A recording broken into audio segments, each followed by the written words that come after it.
Que Deus abençoe a sua vida, que Deus abençoe esse dia. Vamos ler mais 3 capítulos aqui do livro de Isaías, profeta Isaías, um dos profetas maiores.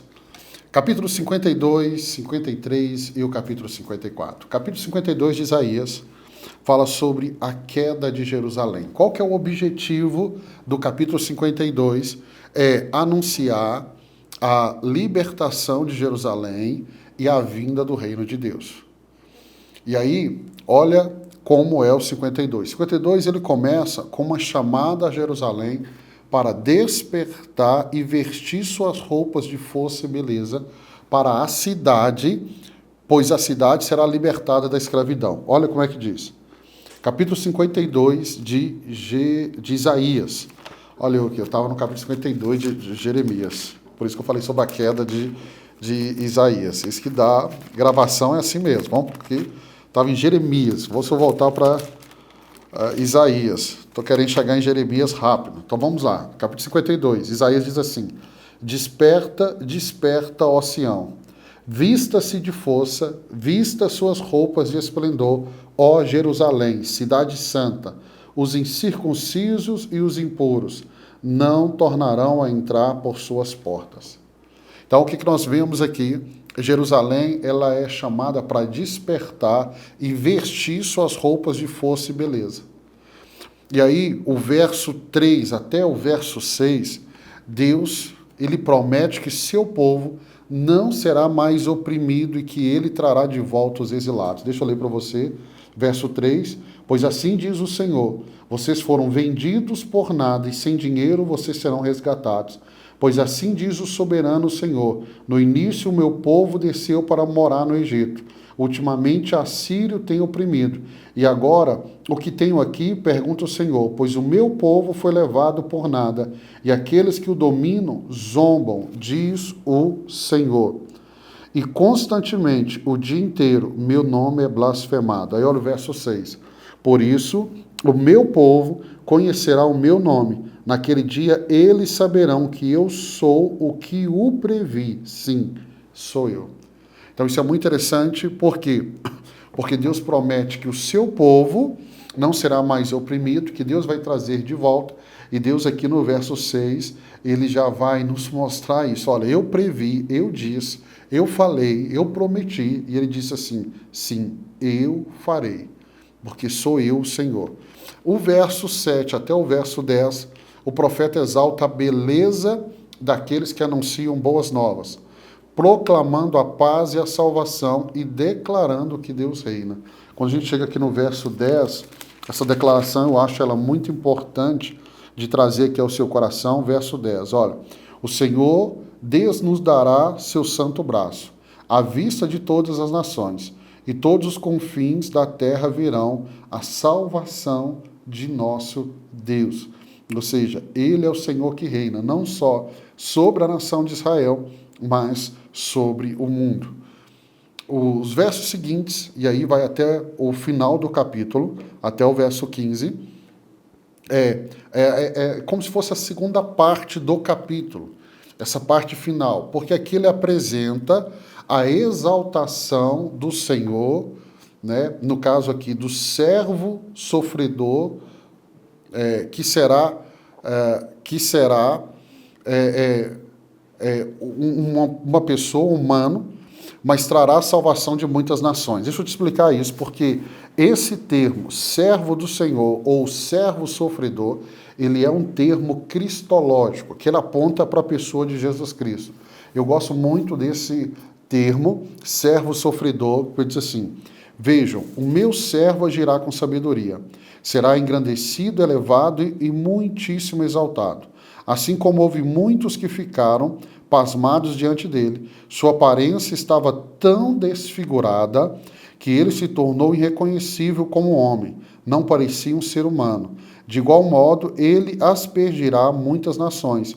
Os reis calarão a boca por causa dele, pois aquilo que não lhe foi dito verão, e o que não ouviram compreenderão. Nós já vimos essa expressão servo do Senhor, mas agora começa um apontamento para o servo sofredor. Isso é um termo cristológico. No capítulo seguinte, capítulo 53, essa mensagem do servo sofredor fica mais evidente. Vamos para o capítulo 53, por quê?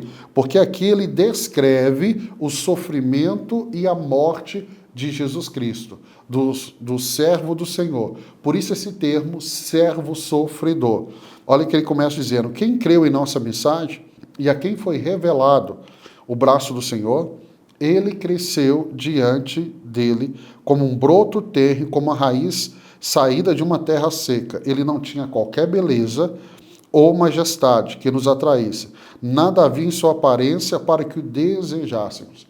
Verso 3, foi desprezado e rejeitado pelos homens, um homem de dores e experimentado no sofrimento, como alguém que os homens escondem o rosto. Foi desprezado e nós não o tínhamos em estima. O capítulo 53, ele é um capítulo muito lindo, porque ele fala de Jesus como esse servo sofredor. E aqui é tão evidente no capítulo 53 que Jesus, ele é aquele que estaria ali na cruz do Calvário no meu lugar e no seu lugar. O capítulo 53, provavelmente, ele é uma das passagens mais conhecidas do Antigo Testamento, porque ele descreve o servo sofredor aqui, que é Jesus, como aquele que foi desprezado e rejeitado pelos homens, um homem de dores experimentado no sofrimento. Isso fica claro do verso 1 até o 3. E aí, a partir do verso 3 até o verso 5, fala que ele foi ferido por nossas transgressões e moído por nossas iniquidades. O castigo que nos traz a paz estava sobre ele, e pelas suas pisaduras fomos curados. Ou seja, ele está apontando para a obra de Jesus na cruz do Calvário. E aí ele continua, e o capítulo descreve como ele foi oprimido, mas não abriu a sua boca, sendo levada como um cordeiro ao matadouro. Porque lembra da declaração de João Batista no momento do batismo, ali no Rio Jordão? Eis o Cordeiro de Deus que tira o pecado do mundo. E aí o verso 12, ele foi contado entre os transgressores, mas intercedeu pelos pecadores. Quando chegar no Novo Testamento, no momento da crucificação de Jesus, Isaías 53 fica ainda mais claro. E aí o sofrimento do servo é visto como a vontade de Deus para trazer salvação ao seu povo. Mateus capítulo 8, verso 17, ele vai citar Isaías 53, verso 4, né? Para mostrar que Jesus levou sobre si as nossas enfermidades. Na carta de 1 Pedro 2, 24, Pedro faz referência a Isaías 53, verso 5, afirmando que pelas suas pisaduras fomos sarados. Então, Isaías 53, ele nos ensina sobre o sacrifício substitutivo de Cristo em nosso lugar, né? Então, Jesus Cristo, ele é, na cristologia, apontado como servo sofredor. Esse é um dos termos cristológicos mais importantes de Cristo e que eu mais gosto, o servo sofredor, porque ele tomou sobre si os nossos pecados, as nossas dores, as nossas enfermidades. E aí nós vamos para o capítulo 54. Se o capítulo 53, o foco é o servo sofredor, é um capítulo totalmente messiânico que aponta para a pessoa de Jesus Cristo, o capítulo 54 agora tem propósito de anunciar a restauração e o crescimento de Israel como a esposa restaurada de Deus. A nação de Israel, volta e meia, ela é comparada na figura de uma esposa, como a igreja no Novo Testamento é comparada com a figura da noiva de Cristo. Então Isaías 54 descreve Israel como uma mulher estéril, que após um período de abandono é chamado a cantar de alegria, pois Deus está restaurando e ampliando o seu território. Verso 1 ao verso 3. Tanto que o verso 1 do capítulo 54 começa assim: Cante, ó estéril, você que nunca teve um filho, irrompa em canto, grito de alegria, você que nunca esteve em trabalho de parto, porque mais são os filhos da mulher abandonada do que daquela que tem marido, diz o Senhor. E aí vem um texto, eu gosto muito dele, verso 2, alarga o lugar da sua tenda, estenda bem as cortinas da tua tenda, não impeça, estique suas cordas, firme suas estacas, pois você estenderá para a direita e para a esquerda, seus descendentes desapossarão nações e se instalarão em suas cidades abandonadas. Quando nós vamos no verso 4 e 6, verso 4 e 6, Deus promete que Israel não será mais envergonhada. Né?